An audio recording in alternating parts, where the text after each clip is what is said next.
তো বলছে না, এটা আসলে মূল দুঃখ না। শুনতে পারলাম যে বিগত নির্বাচনে নাকি অনেকগুলো আসনে কোরআন হেরে গেছে। নাউযুবিল্লাহি মিন যালিক। আল্লাহ সুবহানাহু ওয়া তাআলা বলছেন আউযুবিল্লাহি মিনাশ শাইতানির রাজিম, বিসমিল্লাহির রহমানির রহিম। ঘুমের মধ্যে দেখছি রাজশাহীর বাগমারার ফকিন্নি নদীর পাশে একজন বৃদ্ধ লোক মনের দুঃখে বিড়ি টানছেন। তা গিয়ে বললাম যে এত কষ্ট কিসের আপনার? বললো যে এই ফ্যাসিস্ট এবং ইন্টারিম একটা জিনিসই ভেজাল মুক্ত রেখে গেল, এর মধ্যে দাম বাড়িয়ে দিলেন। তো যাই হোক, তো বললাম এটাই কি আপনার মূল দুঃখ? তো বলছে না, এটা আসলে মূল দুঃখ না। শুনতে পারলাম যে বিগত নির্বাচনে নাকি অনেকগুলো আসনে কোরআন হেরে গেছে। নাউযুবিল্লাহি মিন যালিক। আল্লাহ সুবহানাহু ওয়া তাআলা বলছেন আউযুবিল্লাহি মিনাশ শাইতানির রাজিম, বিসমিল্লাহির রহমানির রহিম। ইন্না নাহনু নাযালনা যিকরা, নিশ্চয় আমরা এই কোরআনকে অবতীর্ণ করেছি, ওয়া ইন্না লাহু লাহাফিজুন, এবং আমরা এটার হেফাজতকারী। সে অবস্থায় কোরআন তো হাঁটতেই পারে না। মনের দুঃখে ফকিন্নি নদীতে ঝাঁপ দিয়ে উঠে দেখি ঝগড়ার চর। দম্পতি ঝগড়া করছেন। তো গিয়ে বললাম, মা কি নিয়ে এত ঝগড়া?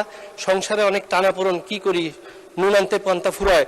ফ্যামিলি কার্ড বের করে বললাম যে লাগবে নাকি? বলে রাখ তোর ফ্যামিলি, মানে না মানে হবে নাকি একটা ফ্যামিলি কার্ড? বললাম আলবত হবে, ইনশাল্লাহ হবে, এবং আপনাকে কোনো মার্কায় স্লোগান দিতে হবে না, আপনার শুধু পরিচয় লাগবে বাংলাদেশি এবং আপনি একজন পরিবারের প্রধান নারী।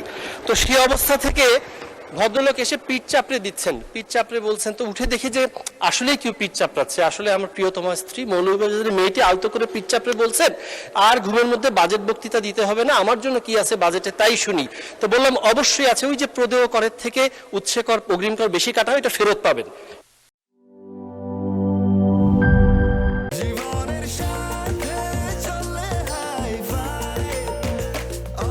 স্বাস্থ্যকর অল টাইম, সব সময় অল টাইম হেলদি লাইফ।